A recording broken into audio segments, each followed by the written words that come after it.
A veces, lo único que necesito es el sonido del hacha golpeando la madera. Un golpe seco, limpio. El tronco se parte en dos y el olor a resina fresca llena el aire helado de la mañana. Aquí, en las estribaciones de la sierra, el aire es diferente. Es más fino, entra en los pulmones como cuchillos pequeños y te despierta de golpe.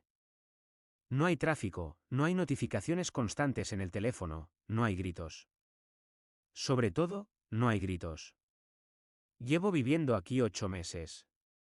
Es una cabaña pequeña que reformé yo mismo, a unos 40 minutos del pueblo más cercano. Mis días son una repetición constante, una liturgia que me mantiene cuerdo. Me levanto a las 5, cuando el cielo todavía es de un azul oscuro casi negro.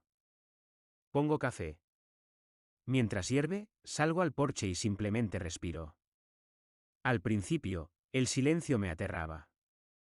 Mis oídos zumbaban buscando el llanto de un niño, la televisión encendida, el ruido de la lavadora, cualquier cosa que indicara vida doméstica.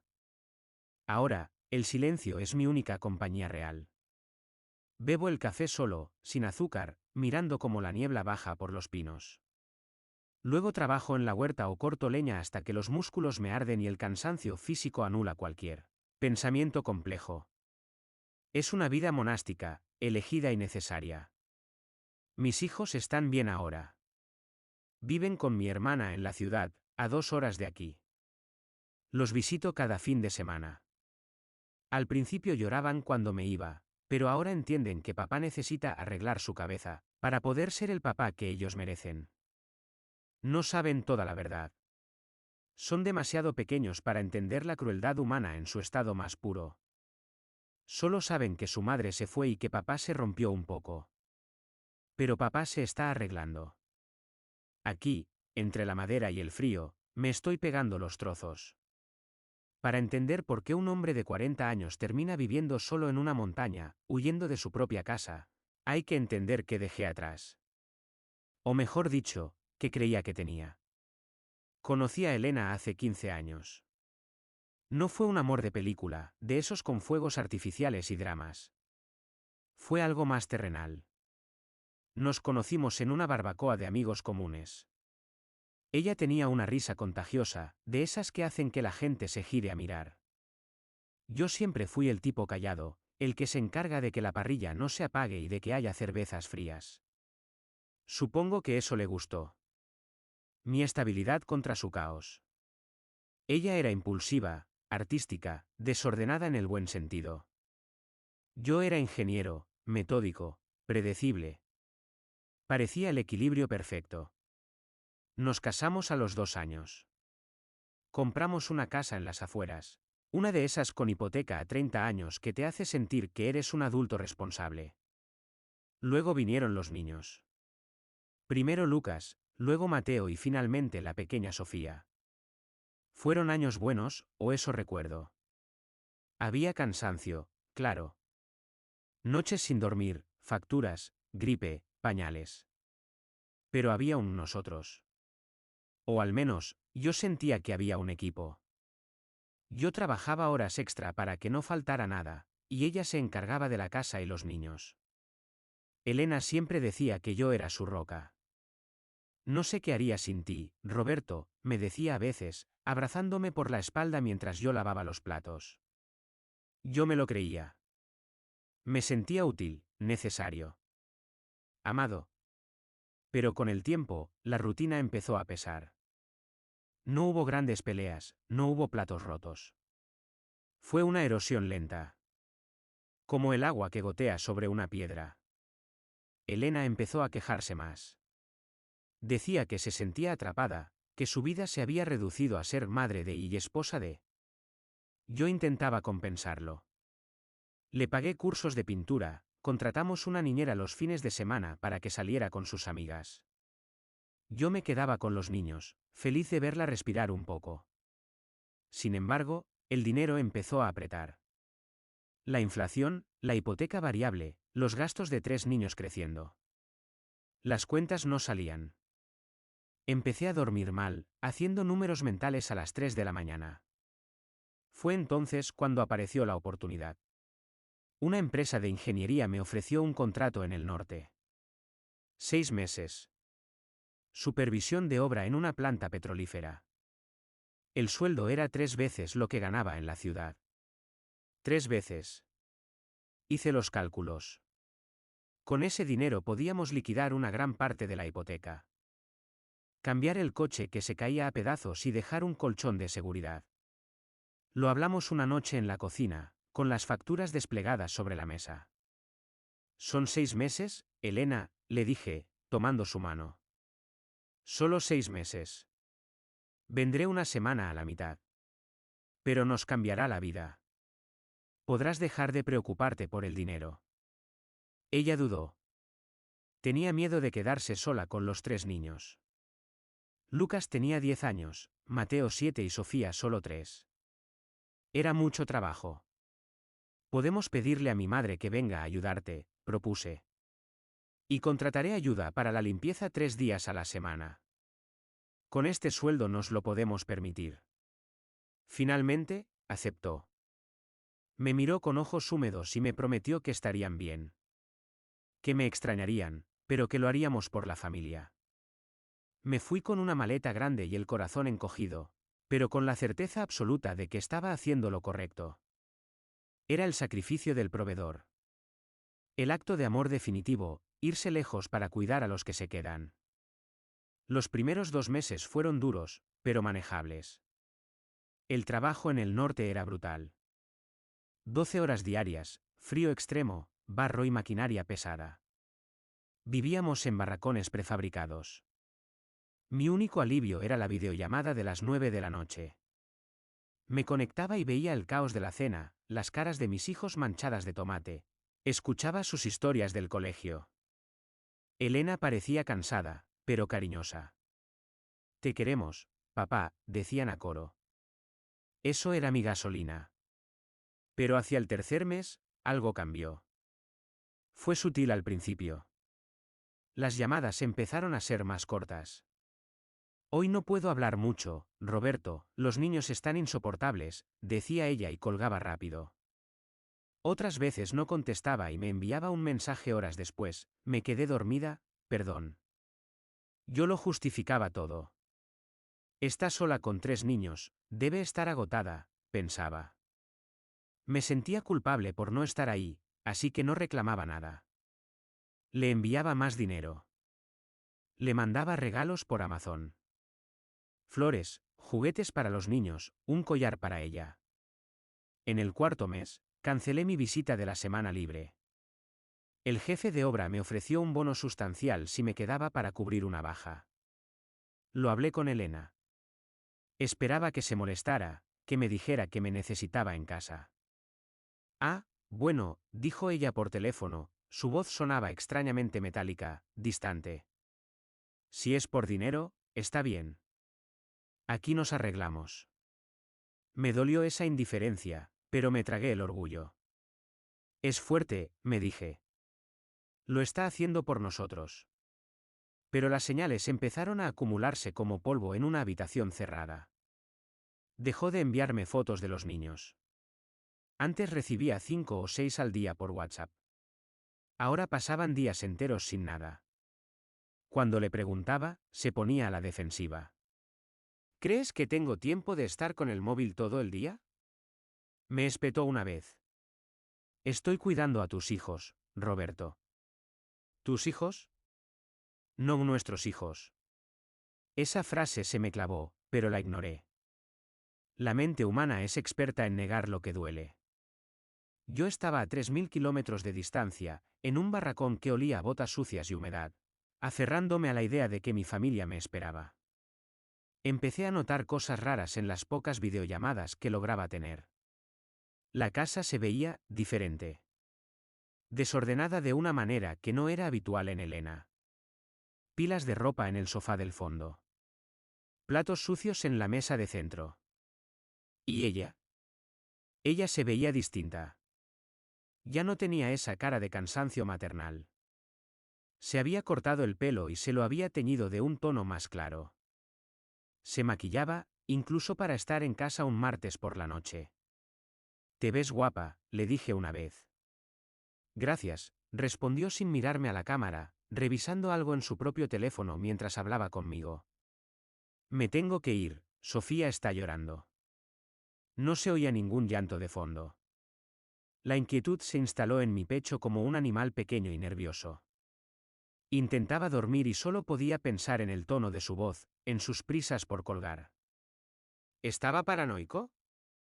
El aislamiento del trabajo en el norte te juega malas pasadas. Los compañeros hablaban constantemente de infidelidades, de mujeres que se gastaban el dinero mientras ellos se partían la espalda. Yo me negaba a ser uno de esos cínicos. Elena no es así. Me repetía. Llevamos 15 años juntos. Hemos construido una vida. Pero el cuerpo sabe cosas que la mente ignora. Empecé a tener acidez estomacal constante. Me despertaba sudando. Mis manos temblaban ligeramente cuando marcaba su número. Quedaban 2 semanas para terminar el contrato. 2 semanas para volver a casa, abrazar a mis hijos y recuperar mi vida. Decidí no decirle la fecha exacta. Quería darle una sorpresa. Quería llegar un día antes, con regalos, y ver sus caras de alegría. Quería borrar estos últimos meses de frialdad con un abrazo. Qué estúpido fui. Qué ingenuo y estúpido fui. El viaje de vuelta fue largo. 2 aviones, un autobús y finalmente el taxi hasta nuestra urbanización. Eran las 4 de la tarde de un jueves. El cielo estaba gris, amenazando lluvia. Mientras el taxi giraba en nuestra calle, sentí una mezcla de emoción y náuseas. Al llegar frente a la casa, lo primero que noté fue el silencio. El coche de Elena no estaba en la entrada. Habrá ido a la compra o a recoger a los niños al colegio, pensé. Pero luego miré el jardín. El césped estaba alto, descuidado. Había juguetes tirados por todas partes, pero no como si los niños estuvieran jugando, sino como si hubieran sido abandonados allí hacía tiempo, decolorados por el sol y la lluvia. Un triciclo volcado. Una muñeca boca abajo en el barro. Pagué al taxista y caminé hacia la puerta con mi maleta. Mis llaves pesaban en el bolsillo. Al meter la llave en la cerradura, noté que la puerta no estaba cerrada con doble vuelta. Solo el resbalón. Elena nunca dejaba la puerta así. Empujé la puerta y entré. El olor me golpeó primero. No olía a hogar. No olía a la cena preparándose, ni al suavizante que ella usaba. Olía a cerrado, a leche agria y a algo más, a pañales sucios. ¿Elena? Llamé. Mi voz sonó extraña en el pasillo en penumbra. Nadie contestó. Di 2 pasos y mis botas crujieron sobre algo en el suelo. Miré hacia abajo. Eran cartas. Sobres del banco, publicidad, facturas. Una montaña de correo sin abrir esparcida por la entrada, como si alguien hubiera vaciado el buzón y lo hubiera tirado al suelo con desprecio. ¿Niños? Llamé más fuerte. Entonces lo oí. No era un grito. Era un sonido bajo, constante, como un animal herido. Venía de la planta de arriba. Solté la maleta y subí las escaleras corriendo, con el corazón golpeándome las costillas tan fuerte que dolía. El instinto me gritaba que algo estaba terriblemente mal, pero mi cerebro seguía buscando explicaciones lógicas. Están enfermos, se durmieron, pasó algo. Llegué al pasillo de las habitaciones.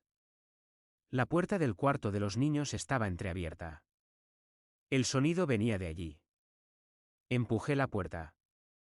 La persiana estaba bajada, la habitación estaba en penumbra. El olor aquí era insoportable. Olor a orina y encierro. En una esquina, acurrucados sobre una alfombra sucia, estaban mis 3 hijos. Lucas, el mayor, tenía a Sofía en brazos. Mateo estaba agarrado a su pierna. Estaban en pijama. Sucios. Despeinados. Cuando Lucas me vio, no corrió a abrazarme. Sus ojos estaban hundidos, rodeados de ojeras moradas. Me miró con una expresión que ningún niño de 10 años debería tener jamás. Una mezcla de terror y alivio absoluto. Papá, susurró, con la voz rota de tanto llorar. Papá, volviste. Me tiré al suelo y los abracé a los tres. Estaban fríos. Sofía, mi pequeña, estaba empapada en un pañal que claramente no se había cambiado en horas, quizás días. Temblaban violentamente. ¿Dónde está mamá? Pregunté, sintiendo cómo el pánico se transformaba en una rabia fría. ¿Dónde está mamá, Lucas? Lucas se aferró a mi chaqueta de trabajo, ensuciándola de mocos y lágrimas. Me miró a los ojos y soltó la frase que partió mi vida en dos, separando para siempre al hombre que fui del que soy ahora. Mamá se fue, papá. Se fue hace días. Dijo que venía un amigo a buscarnos, pero nadie vino.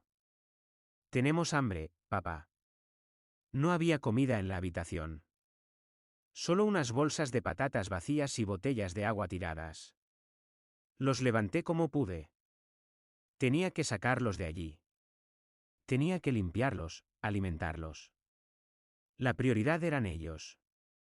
La ira vendría después. Los llevé al baño principal para lavarlos. Abrí el grifo de la bañera. Mientras el agua corría, levanté la vista hacia el espejo grande del lavabo. Estaba escrito con pintalabios rojo. Un rojo brillante, festivo, obsceno. Letras grandes, apresuradas, pero perfectamente legibles. Te dejo la basura. Ya no aguanto más. No me busques. Me quedé mirando esas letras rojas reflejadas sobre mi propio rostro pálido y demacrado. El vapor del agua caliente empezó a empañar el cristal, pero el mensaje seguía ahí, gritando en silencio. En ese momento, no grité. No rompí el espejo. Simplemente sentí como algo dentro de mí se apagaba. Como si alguien hubiera bajado el interruptor de mi alma. Me giré hacia mis hijos, que me miraban desde la puerta del baño, esperando que su padre arreglara el mundo. Y supe que el mundo no tenía arreglo, pero que tenía que fingir que sí. Aquella noche no dormí. ¿Cómo podría? Pasé las siguientes 4 horas en modo automático, una máquina diseñada para limpiar, alimentar y consolar. Bañé a los niños uno por uno. El agua salía gris, turbia. Tuve que frotar suavemente la piel de Sofía, irritada por el amoníaco de la orina, mientras ella me miraba con ojos enormes, sin parpadear, como si temiera que si cerraba los ojos yo desaparecería también. No lloraban. Eso era lo peor. Habían llorado tanto durante días que se habían quedado secos. Ahora solo había un silencio obediente, aterrador. Pedí pizza. Comieron como animales pequeños y hambrientos, con las manos temblorosas, manchándose la cara de salsa. Lucas me miraba cada vez que cogía un trozo, pidiendo permiso con la mirada. Me partió el alma ver cómo guardaba los bordes de la masa en una servilleta. Es para después, papá, me dijo en voz baja. Por si no hay desayuno. Le quité la servilleta suavemente y le prometí que siempre habría desayuno. Que la nevera nunca más volvería a estar vacía. Me creyó a medias. La confianza es un vaso de cristal, una vez que se rompe, puedes pegarlo, pero siempre se notan las grietas. Cuando por fin se durmieron, todos amontonados en mi cama porque se negaban a volver a su cuarto, la casa se me cayó encima. Bajé al salón. La pintada en el espejo del baño seguía allí, te dejo la basura. No la limpié. Necesitaba verla. Necesitaba que esa frase me quemara en la retina para no volver a tener ni un solo pensamiento compasivo hacia ella nunca más. Empecé a recorrer la casa como un detective en la escena de un crimen. O mejor dicho, como un arqueólogo estudiando las ruinas de una civilización perdida. Faltaban cosas. Muchas cosas. No solo se había llevado su ropa. Se había llevado la cafetera buena. Se había llevado el iPad de los niños. Faltaban cuadros en las paredes, dejando esos rectángulos de pintura más clara que delatan la ausencia. Se había llevado las maletas Samsonite que compramos para nuestra luna de miel. Pero lo más cruel no era lo que se había llevado, sino lo que había dejado. En el cubo de la basura de la cocina, encontré los álbumes de fotos. No los nuestros, sino los de los niños. Fotos de sus cumpleaños, de sus primeros pasos. Estaban allí, mezclados con cáscaras de huevo y pozos de café mohosos. Era un mensaje claro: borro mi pasado. Borro mi maternidad. Empiezo de cero. Me senté en el suelo de la cocina, con un álbum manchado en las manos, y traté de entender. Intenté rebobinar la película de mi vida para ver dónde me había perdido el guión. Porque estas cosas no pasan de la noche a la mañana. Una madre no abandona a sus hijos de 3, 7 y 10 años solo por un impulso. Esto había sido planeado. Esto había sido cocinado a fuego lento mientras yo estaba ocupado siendo el buen proveedor. Y entonces, en el silencio de esa casa vacía, los recuerdos empezaron a encajar. Las piezas del rompecabezas que yo había ignorado, forzándolas a entrar en la imagen de familia feliz, de repente mostraron su verdadera forma. La frialdad no empezó con mi viaje al norte. Empezó mucho antes. Recordé las noches, 6 meses antes de irme. Yo intentaba abrazarla en la cama y ella se ponía rígida. Estoy cansada, Roberto. Me duele la cabeza. Me siento hinchada. Siempre había una excusa. Yo, comprensivo, me retiraba a mi lado del colchón. Pobre, está agotada con los niños, pensaba. Me sentía culpable por tener deseo sexual cuando ella estaba tan abrumada. Qué ciego fui. No era cansancio. Era rechazo. Su cuerpo ya no me pertenecía, porque su mente ya estaba en otro lugar. Recordé el cambio de contraseñas. Elena siempre había sido un desastre con la tecnología. Yo le configuraba el móvil, el correo, todo. Teníamos las claves compartidas por pura practicidad. Pero un día, unos 2 meses antes de mi viaje, intenté coger su iPad para buscar una receta. No desbloqueaba. Ah, sí, lo cambié, dijo ella casualmente, mientras cortaba verduras de espaldas a mí. El sistema me pidió actualizar por seguridad. ¿Cuál es la nueva? Luego te la apunto. Nunca me la apuntó. Y yo, en mi infinita estupidez basada en la confianza ciega, no volví a preguntar. Porque preguntar habría significado desconfiar, y desconfiar me hacía sentir un mal marido. Pero hubo algo más. Hubo un momento del sujetador bajo el asiento, aunque en mi caso fue algo diferente. Fue el detalle que mi subconsciente archivó bajo la etiqueta de no mirar para protegerme. Fue 3 semanas antes de irme al norte. El coche de Elena hacía un ruido raro al frenar. Me ofrecía llevarlo al taller. Ella se puso nerviosa. No hace falta, ya lo llevo yo la semana que viene. No seas tonta, tengo la tarde libre. Déjame las llaves. Me las dio de mala gana. Subí a su coche. Era un SUV pequeño, familiar.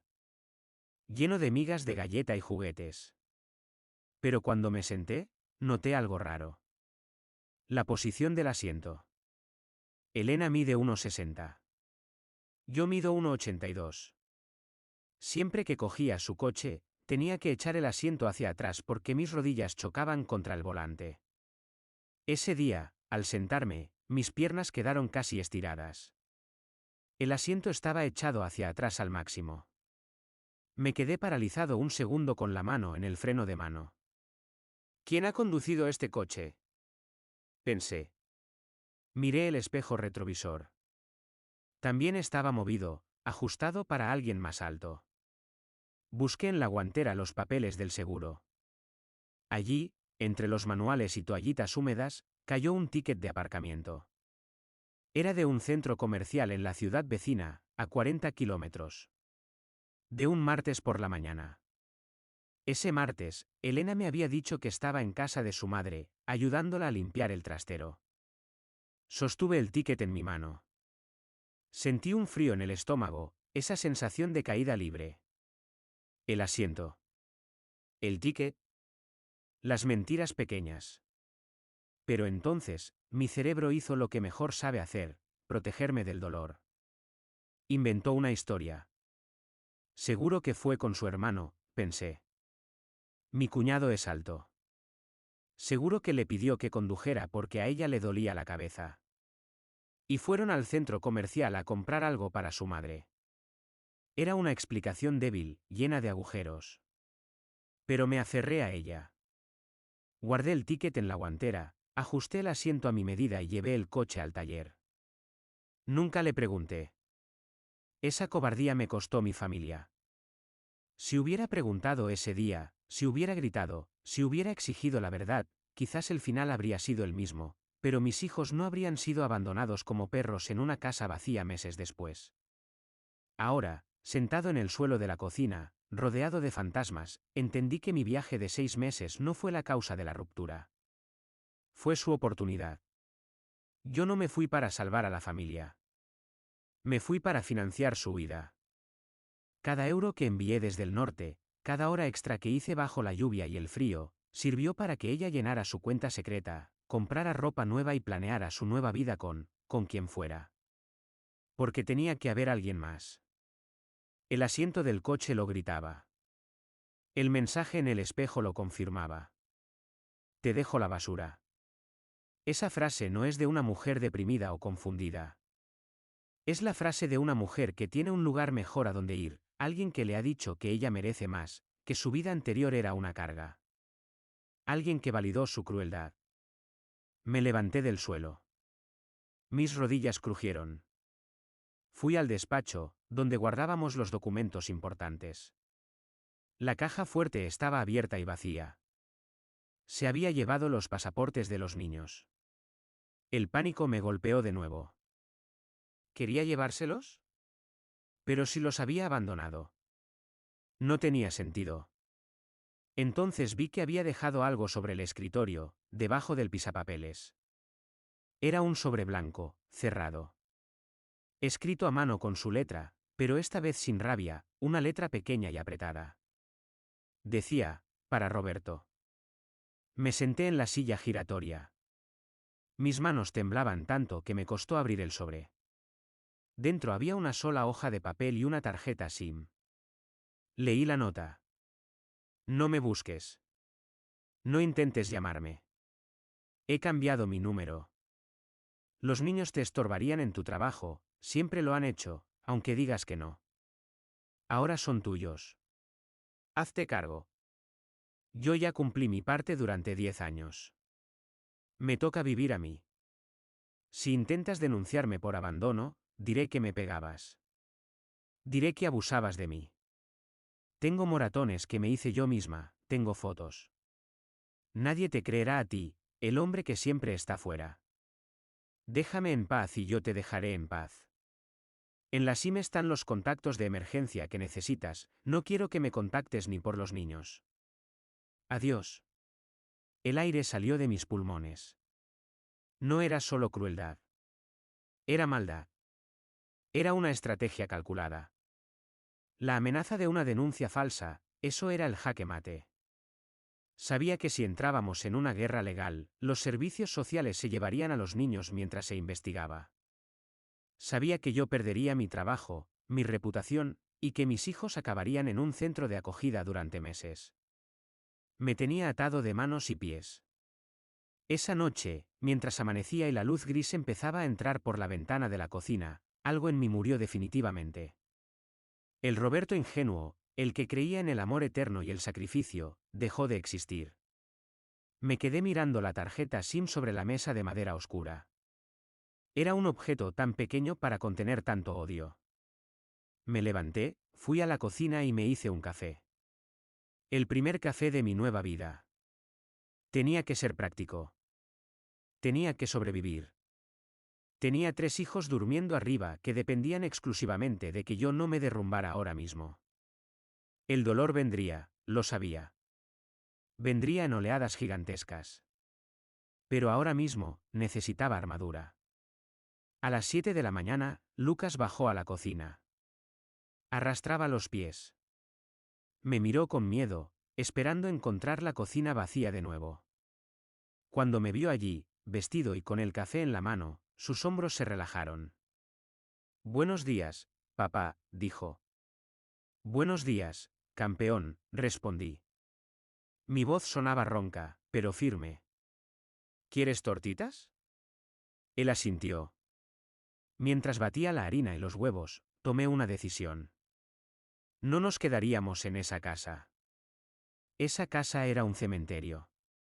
Olía a ella, a su traición y a nuestro fracaso. Vendería todo. Nos iríamos. Pero antes, tenía que saber. Tenía que confirmar mis sospechas. Necesitaba verle la cara al otro, aunque fuera en una foto. No por venganza, sino por la verdad. Necesitaba saber contra quién había perdido. Y sabía dónde buscar. Ella había sido cuidadosa, pero nadie es perfecto. La factura del teléfono. Yo pagaba la línea familiar. Ella cambió las contraseñas de las redes sociales y del correo, pero olvidó que yo tenía acceso al registro de llamadas detallado de la compañía telefónica. Abrí el portátil mientras Lucas comía su primera tortita. Entré en la web de la operadora. Descargué el PDF de los últimos 6 meses. Y allí estaba. Un número. Repetido cientos de veces. Llamadas a las 2 de la mañana. Llamadas de 3 horas. Mensajes de texto a todas horas del día. El número no estaba guardado en mis contactos, pero me sonaba. Era un número local. Lo tecleé en Google. Nada. Lo tecleé en WhatsApp para ver la foto de perfil. No tenía foto. Solo unas iniciales, DM. Pero entonces, hice lo que debía haber hecho hacía meses. Busqué el número en el viejo móvil de empresa que tenía guardado en un cajón, uno que usaba para contactos laborales antiguos. Y apareció. David Martínez, proveedor de materiales. El mundo se detuvo. David era el marido de la mejor amiga de Elena. David, el tipo que venía a nuestras barbacoas. El que me daba palmaditas en la espalda y me decía, qué suerte tienes con esta mujer. El que me había recomendado para el trabajo en el norte. Sentí ganas de vomitar. No solo me había robado a mi mujer. Me había enviado lejos para poder hacerlo con comodidad, cerré el portátil suavemente. No hubo golpe. No hubo puñetazo en la mesa. Solo el suave clic de la pantalla al bajar. Mi amigo. El hombre que me invitó a cervezas mientras yo le contaba mis planes de futuro. El hombre que, con una sonrisa de compadre, me sugirió que me fuera lejos para asegurar el bienestar de mi familia. Habían jugado conmigo como si fuera un niño en una partida de ajedrez que no sabía que estaba jugando. Me levanté y fui al baño de la planta baja. Vomité. Fue una purga física, violenta y dolorosa. Mi cuerpo rechazaba la realidad con espasmos secos. Cuando terminé, me lavé la cara con agua helada. Me miré al espejo, uno pequeño y limpio, no el de arriba con el mensaje en rojo. Mis ojos estaban inyectados en sangre, pero había algo nuevo en ellos, una claridad absoluta. Ya no había dudas. Ya no había quizás. La esperanza es lo que te mata en estas situaciones, la certeza, por cruel que sea, te libera. No llamé a David. No fui a su casa a romperle la cara, aunque cada fibra de mi hombro me pedía a gritos sentir el impacto de mis nudillos contra su mandíbula. Tenía 3 niños arriba comiendo tortitas con las manos. Si yo iba a la cárcel por una agresión, ellos perdían lo único que les quedaba. Hice algo más frío. Más definitivo.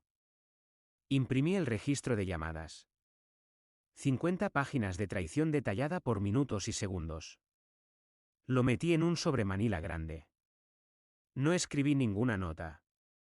No hacía falta. Los números hablan un idioma universal. Escribí en el frente, para Sonia. La mujer de David. Salí al buzón y lo eché. Sin remitente. Sonia era lista. Sonia sabría sumar 2 más 2. Esa fue mi única venganza, dejar caer la verdad en su tejado y dejar que ellos se devoraran entre sí. Yo ya no pintaba nada en esa guerra. Volví a entrar en la casa. Miré las paredes, los muebles que habíamos elegido juntos, las cortinas. Todo me daba asco. Sentía que el aire estaba contaminado. Subí las escaleras. Lucas había terminado de comer y estaba leyendo un cuento a Sofía. Mateo jugaba con un cochecito en silencio. Niños, dije. Se giraron al instante, alertas. Vamos a jugar a algo. Vamos a hacer las maletas. Nos vamos de vacaciones. ¿A dónde? Preguntó Lucas, con ese miedo perpetuo en la voz. A la montaña. ¿Os acordáis de la cabaña del abuelo? La cabaña. Una herencia de mi padre que llevaba años cerrada, medio en ruinas, en un pueblo perdido de la sierra. Elena siempre odió ese lugar. Decía que era sucio, frío y triste. Perfecto, pensé. No empaquetamos todo. Solo lo esencial.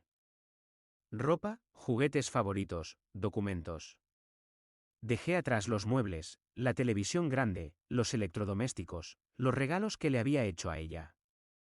Dejé atrás la ropa de cama que habíamos compartido. Quería que esa vida se quedara allí, encerrada entre esas cuatro paredes, pudriéndose junto con su mensaje en el espejo. Llamé a una inmobiliaria desde el coche. Véndanla, le dije a la gente. Barata, rápida, como sea. No quiero volver a pisarla. Mande los papeles a mi correo. Pero señor, el mercado está, véndanla, corté. Y tiren todo lo que hay dentro. Todo. El viaje en coche duró 4 horas. Fue un viaje silencioso. Los niños se durmieron en el asiento de atrás casi de inmediato, agotados por el trauma de los últimos días. Yo conducía con las manos apretadas al volante, mirando la carretera, viendo cómo la ciudad se hacía pequeña en el retrovisor. Con cada kilómetro que me alejaba, sentía que me quitaban un peso de encima, pero también sentía el dolor. Un dolor sordo, constante, como un hueso mal curado cuando cambia el tiempo. Lloré en silencio gran parte del camino, con las gafas de sol puestas para que, si los niños despertaban, no vieran a su padre desmoronarse. Llegamos a la cabaña al atardecer. El lugar era un desastre. El camino de entrada estaba cubierto de malas hierbas. La madera del porche estaba gris y astillada. Al abrir la puerta, el olor a cerrado y polvo nos golpeó. Había telarañas en las esquinas y hacía más frío dentro que fuera. ¿Vamos a vivir aquí?, preguntó Mateo, arrugando la nariz. Miré la estructura sólida, las vigas de madera vieja, la chimenea de piedra. No había lujos. No había mentiras. Sí, hijo, le dije. Vamos a vivir aquí. Y vamos a hacer que sea el mejor lugar del mundo. Los primeros meses fueron una mezcla de supervivencia y terapia de choque. No teníamos internet. La cobertura del móvil era escasa. Eso fue una bendición. Me aislé del mundo. No quería saber nada de Elena, ni de David, ni de los abogados que empezaban a mandarme correos. Dejé todo en manos de un gestor y me centré en lo único que importaba, respirar y trabajar. La rutina nos salvó. Nos levantábamos con el sol. Yo preparaba el desayuno en una vieja cocina de gas. Luego, los niños me ayudaban. Tenían tareas. Lucas recogía leña pequeña. Mateo barría el porche. Sofía, con sus 3 años, se encargaba de cuidar a las gallinas que compramos. Verlos trabajar, verlos ensuciarse las manos de tierra y no de abandono, fue sanador. Por las tardes, yo me dedicaba a reformar la casa. Lijé los suelos de rodillas, hasta que mis manos se llenaron de ampollas y mi espalda gritaba. Cada vez que sentía rabia, cada vez que la imagen de Elena y David venía a mi mente, cogía el martillo o el hacha y golpeaba con más fuerza. Transformé el odio en energía cinética. Hubo noches terribles. Sofía se despertaba gritando mamá en medio de la oscuridad. Yo corría a su cama, la abrazaba y la mecía durante horas. Mamá va a venir, ¿verdad?, preguntaba. Tenía que tragarme la bilis y decirle la verdad, pero con suavidad. No, mi amor. Mamá no va a venir. Pero papá está aquí. Y papá nunca se va a ir. Lucas, el mayor, tuvo regresiones. Volvió a orinarse en la cama con 10 años. Le daba una vergüenza terrible. Yo lavaba las sábanas sin decir una palabra, sin un reproche, normalizando su dolor para que no se odiara a sí mismo. Mateo se volvió agresivo por un tiempo. Rompía juguetes, golpeaba las puertas. Yo lo dejaba desahogarse y luego lo abrazaba hasta que su rabia se convertía en llanto. Yo también tuve mis momentos de caída. A veces, cuando ellos estaban en el colegio rural del pueblo vecino, me sentaba en el porche con una taza de café y me quedaba mirando la nada durante horas. La sensación de fracaso era abrumadora. Un hombre de 40 años, solo, con 3 hijos rotos, viviendo en una cabaña en medio de la nada. ¿Qué había hecho mal? ¿Fui demasiado aburrido? ¿Demasiado predecible? ¿Trabajé demasiado? La culpa es un parásito que siempre encuentra donde alojarse. Pero luego miraba mis manos. Estaban ásperas, callosas, fuertes. Estaba construyendo algo real. Esta madera la había cortado yo. Este techo lo había reparado yo. Esta comida la había cocinado yo. Nadie me ayudaba. Y por primera vez en mi vida, eso me hacía sentir poderoso. No necesitaba a nadie. No necesitaba la validación de una esposa que me despreciaba, ni de unos amigos falsos. Poco a poco, el aire de la montaña empezó a limpiarnos. Los niños empezaron a reír de nuevo. Una risa diferente, menos inocente que antes, pero más auténtica. Empezaron a correr por el bosque, a construir fuertes con ramas, a llegar a casa con las rodillas raspadas y las mejillas rojas por el frío. Yo empecé a dormir mejor. El silencio de la noche, que al principio me aterraba, se convirtió en mi aliado. Era un silencio denso, sin expectativas. Pasaron 6 meses. Luego 8. Llegó el invierno y la nieve cubrió todo. Una tarde, mientras estábamos sentados frente a la chimenea leyendo, me di cuenta de algo. No había pensado en Elena en todo el día. Su nombre no había cruzado mi mente ni una sola vez. Miré a mis hijos. Lucas estaba leyendo en voz alta para sus hermanos. Estaban limpios, calientes, seguros. Sentí una paz extraña, pequeña, pero sólida. Como una brasa que aguanta bajo la ceniza. Sobreviví, pensé. Estamos sobreviviendo. Pero el pasado tiene una forma curiosa de llamar a la puerta cuando crees que ya has cambiado la cerradura. Sucedió un martes por la mañana. Yo estaba en el patio, cortando leña, cumpliendo mi ritual sagrado del hacha y el tronco. Escuché el sonido de un motor acercándose por el camino de tierra. Nadie venía aquí. Solo el cartero, y ya había pasado. Dejé el hacha clavada en el tronco. Me limpié el sudor de la frente con el antebrazo. Un coche negro, limpio, de ciudad, se detuvo frente a la valla. La puerta del conductor se abrió. Bajó una mujer. Llevaba abrigo caro, botas de tacón que se hundían en el barro y gafas de sol grandes. Se quitó las gafas y me miró. No era Elena. Era Sonia. La mujer de David. Y no traía cara de guerra. Traía cara de funeral. Dejé el hacha y caminé hacia la valla. Sonia me esperaba allí, con las manos metidas en los bolsillos del abrigo, temblando ligeramente por el aire frío. La distancia entre nosotros era de unos 3 metros, pero se sentía como un océano. No nos habíamos visto desde hacía casi un año, desde una de esas cenas en las que David me decía lo afortunado que era. Roberto, dijo Sonia, y su voz era solo un susurro ronco. Sé que fuiste tú. Asentí. Simple, sin defensas. No había necesidad de mentir. El registro de llamadas, añadí, mirando sus botas hundirse en el barro. Lo lamento. No lo lamentes, dijo ella, y se quitó las gafas, revelando unos ojos cansados, sin maquillaje, marcados por la falta de sueño. Tú hiciste lo que yo no pude hacer. Me diste la prueba. Se acercó a la puerta de la valla. Le abrí, sin invitarla formalmente a entrar, pero dándole espacio. Mi matrimonio se ha terminado, Roberto. David lo perdió todo. Lo despidieron, está en la casa de su madre. La gente en el pueblo sabe. No se fue con Elena, ¿sabes? Hice un gesto de indiferencia con la mano. No me importa con quién esté ahora, Sonia. O si está solo. Elena, ella se fue a otra ciudad. ¿Sola? El tipo con el que se fue, el que la esperaba, la dejó a las pocas semanas.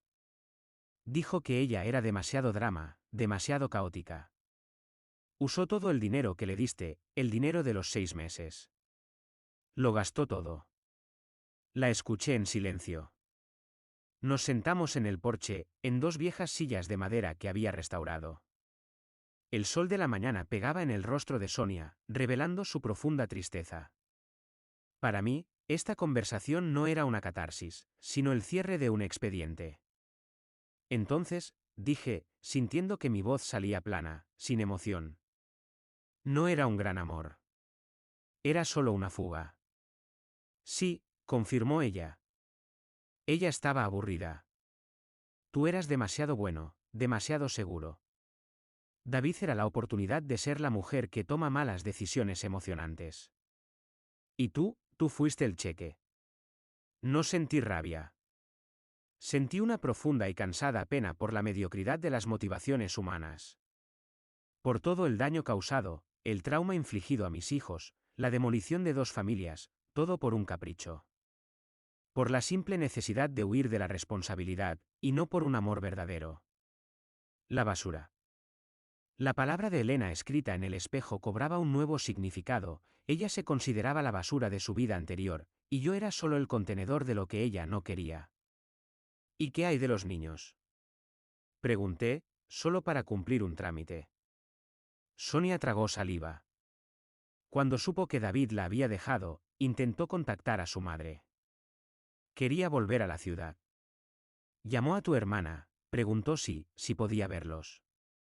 Mi abogado ya se encargó, interrumpí, con voz firme. Tenemos la custodia completa. Por abandono. Los informes médicos y sociales son irrefutables. Si se acerca, es una violación de la orden de restricción. Sonia asintió lentamente. Está en una situación muy mala, Roberto. ¿No sientes que ya ha pagado lo suficiente? ¿No la dejarías verlos, solo un momento? Está sola, está rota. Esta era la culminación, la prueba final. La vieja obligación social, la presión por ser el buen tipo que perdona. Me recosté en la silla, crucé las manos sobre el pecho. La vista estaba puesta en los pinos nevados que se extendían hacia el valle. Sonia, la persona que me amó, la madre de mis hijos, desapareció hace mucho tiempo. La mujer que escribió que yo era la basura y dejó a 3 niños pequeños sin comida para irse a una aventura con el marido de su amiga, esa mujer no es mi esposa. Y lo más importante, no es la madre que mis hijos necesitan. ¿Y el perdón? Insistió ella, con la voz ahogándose. El perdón es para mí, repliqué, sintiendo una paz helada en el pecho. Me perdoné a mí mismo por ser ciego, por ser estúpido, por trabajar demasiado lejos.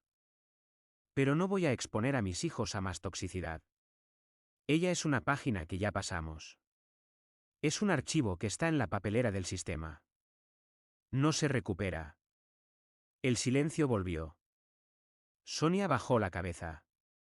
Entendió que yo no era un hombre con sed de venganza, sino un hombre que había construido un muro de protección impenetrable alrededor de lo que quedaba. Mi decisión era firme, tranquila, adulta. Era el no más maduro que había pronunciado en mi vida. Sonia se levantó. Vine a cerrar esto. Lo has cerrado.